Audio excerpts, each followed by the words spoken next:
Oke, Assalamualaikum warahmatullahi wabarakatuh. Waalaikumsalam. Salam sejahtera bagi kita semuanya. Ya. Kalau saya itu kan melihatnya begini ya Pak Koco ya dan teman-teman yang lainnya. Jadi melihat desa itu gini. Ya, saya selalu mengatakan begini. Desa itu ya, itu kita lihat sebagai fakta sosiologi, apa sebagai fakta organisasi bentukan negara. Nah, ini Hmm. harus kita clear dulu. Ya. Ya. Nah, kalau kita melihat itu fakta sosiologi, itu ilmu itu nanti masuknya, kajiannya itu kajian komunitas, community namanya. Community menjadi masyarakat. Nah, Hmm. community itu nanti berkembang begini, dari komunitas yang sangat primitif, Hmm. yaitu berburu, kemudian menjadi komunitas menetap, nah, itu menjadi tribal, suku, Hmm. menetap itu kemudian berkembang dikit, menjadi rural desa, kemudian berkembang agak maju menjadi apa namanya semi urban setengah kota dan kemudian berkembang menjadi urban urban society dan berkembang yang paling tinggi itu menjadi namanya adalah civil society. Itu ranah komunitas. Nah, sekarang desa apa itu? Kalau itu ya nggak usah dibahas dong, negara nggak usah ikutan. Itu komunitas. Kalau komunitas itu negara nggak usah masuk, ya. Ya, termasuk misalnya Pak Surya Sukoso itu bikin komunitas penggemar burung perkutut. Yang ngapain negara masuk-masuk ya gitu-gitu.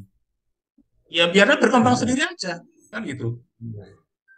Nah, kalau kita ngomongin desa, itu sebetulnya itu adalah organisasi bentukan negara. Lewat undang-undang lagi.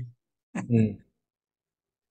Nah, Belum. sekarang pertanyaannya gini, kalau Hmm. ada organisasi bentukan negara, ya, itu nanti bentuknya macam-macam, ya. Bentuk yang pertama itu namanya adalah state, state dan cabangnya. State negara atau cabangnya itu adalah agen-agen. Nah, agennya itu bisa berbentuk dua. Pertama, berbentuk agen general, agen umum. Nah, itu bahasa kita namanya wilayah administrasi, bahasa kita. Nah, agen yang sektoral, ya, bahasa kita namanya instansi instansi vertikal. Contoh, ya, kantor Kementerian Agama Kabupaten Demak. Nah, Hmm. itu namanya instansi vertikal. Nah, kalau yang general itu namanya wilayah administrasi atau bahasa lain namanya adalah local state government. Itu adalah ya lembaga negara di daerah tapi merupakan cabang. Nah, bentuk yang kedua itu adalah namanya adalah daerah otonom. Daerah otonom itu ya bahasa Belandanya itu adalah lokal Rechtsgemeenschap. Lokal itu daerah, reh itu hukum, Gemeenschap itu masyarakat. Artinya apa? Artinya adalah ya masyarakat yang menjadi subjek hukum pada tingkat lokal. Atau bahasa gampangnya begini, yaitu badan hukum di daerah yang berbasis pada masyarakat lokal. Nah, itu namanya adalah bahasa kita namanya daerah otonom.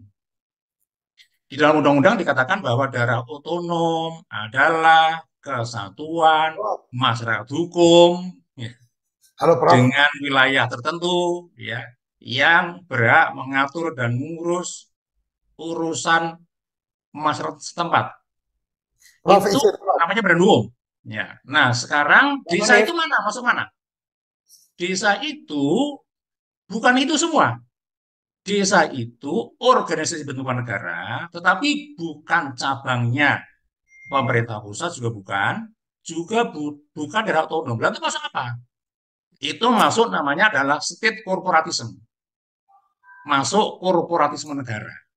Ya, jadi desa itu di dalam kajian ilmu politik itu sebetulnya itu adalah state corporatism. Nah, sekarang ya setelah kita jalankan ya selama selama 10 tahun ya. Sekarang kita pakai data saja. Data BPS ya, kemiskinan di desa tahun 2014 ya. Itu angkanya berapa? 14,86%. Sekarang tahun 2003 angkanya berapa? 12,36. Hanya turun 1,86 selama 10 tahun. Jadi per tahun hanya turun itu hanya 0,1% kemiskinan di desa. Dan itu data BPS ya, bukan karangan saya ya. Nah, sekarang pertanyaannya, mengapa begitu? Padahal sudah ada uang yang kira-kira 500 triliun masuk ke desa. Mengapa tidak bisa? Dan itu pun saya juga bersama dengan Mas Toro di Bank Dunia bulan apa ya September Oktober yang lalu ya. Saya juga diundang di Kemendes bulan 4 September yang lalu. Ya. Kemudian saya ditanya, itu kok bisa begitu? Ya salah obat. Jadi sakit kepala, obatnya sakit perut. Ya kan nggak sembuh. Makin parah kan? Prof, Yo, yo, yo. boleh saya potong. Iya, iya, iya. Ketika bicara itu, pertanyaannya sekarang lebih pada salah obat itu karena salah resep atau mestinya memang nggak perlu dikasih resep. Artinya memang nggak perlu pakai undang-undang sebenarnya. Desa ini nggak perlu pakai undang-undang. Salah obat itu karena salah diagnosa. Jadi ketika ada orang sakit ngomong ke dokter begitu ya, terus dokternya ngomong, kamu sakit perut. Ya, padahal dia itu adalah bukan sakit perut, dia itu sakit kepala. Ya, maka dikasih obatnya obat perut. Ya kan? Salah diagnosanya itu salah diagnosa pada saat menyusun undang-undang Iya, atau salah diagnosa pada saat menyusun undang-undang. betul. Dan itu kan, Artinya mestinya pada saat itu jelas bahwa desa itu harus pakai undang-undang apa enggak, kan ada nah, dasarnya. Itu dulu baru kemudian bicara ini. Tapi kan dalam proses kemudian secara nyata disepakati oleh pemerintah dan DPR kemudian perlu ada undang-undang.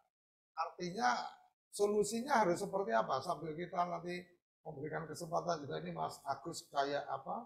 Mas Agung kayaknya juga sudah bergabung, Mas Pandoyo. Gimana ini, Prof? ya jadi pada waktu Kemarin undang-undang itu kan, Prof menyampaikan, ya, ini pandangan saya ya, Prof. ya, Prof menyampaikan bahwa mestinya desa nggak perlu diatur dengan undang-undang. Benar apa nggak, Prof? maka sepakat dulu. Kalau itu komunitas, tidak usah diatur dengan undang-undang. Komunitas kok diatur dengan undang-undang. Tapi kalau itu sepakatnya adalah itu organisasi yang dibentuk oleh negara sebagai alatnya negara untuk menyejahterakan rakyat, ya pakai undang-undang. Kalau Nah, sepakatnya adalah itu sekarang kan organisasi. sudah ada undang-undangnya, Prof. Artinya kita mesti menyepakatinya seperti apa ini, Prof? Ya, waktu itu sepakatnya kan pakai undang-undang. Sepakatnya pakai undang-undang. Ya, betul. Nah, kalau sepakat pakai undang-undang, maka harus saintifik dong. Harus dengan pendekatan ilmiah, ya. Bukan pendekatannya itu politik. Nah, Oh, kalau pendekatan politik itu ya tergantung mau-maunya DPR sama pemerintah, ya. artinya Prof. Hanif menganggap atau menilai bahwa lahirnya undang-undang desa ini lebih pada kemauan politik, Betul, bukan dalam konteks apa, bukan dalam konteks saintifik. bahwa secara akademis, secara kajian dan secara kebutuhannya memang harus ada undang-undang. Iya. Jadi saya Oh, melihatnya itu hanya karena kepentingan politik, bukan karena kepentingan keilmuan, ilmu administrasi negara atau ilmu pemerintahan. Jadi itu lebih pada kepentingan politik. Kalau saya melihatnya begitu, ya, karena ya kalau kita kemudian kita tarik ya secara keilmuan itu nggak kena semua karena ilmu pemerintahan tidak mengajarkan itu, ilmu asil negara tidak mengajarkan itu. Nah, ilmu apa Prof, itu? Ya, Prof, ya, Prof. Hanif sudah bertemu juga dengan Mas Toro. ya, Artinya Mas Toro itu kan juga salah satu akademisi yang terlibat dalam proses undang-undang desa itu. Dialognya seperti apa itu, Prof? Pada saat pertemuan kalau dengan Mas kalau Toro kalau ini. kalau Mas Toro itu dialognya itu kan waktu itu kita jadi diskusi di Universitas Tidar Magelang. Ah, Saya hadir, Mas Toro hadir, Prof. Irfan juga hadir, kemudian juga Bapak Dr. Samsul dari Badan kalian hadir itu. Kalau Mas Toro itu kan saya minta untuk melakukan critical review bila perlu difalsifikasi. Artinya dipatahkan, disalahkan. Semua tesis saya yang saya tulis di dalam buku saya dan sudah saya sampaikan kepada Mas Toro. Tapi Mas Toro itu ya tidak secara spesifik ya mengkritisi semua tesis saya.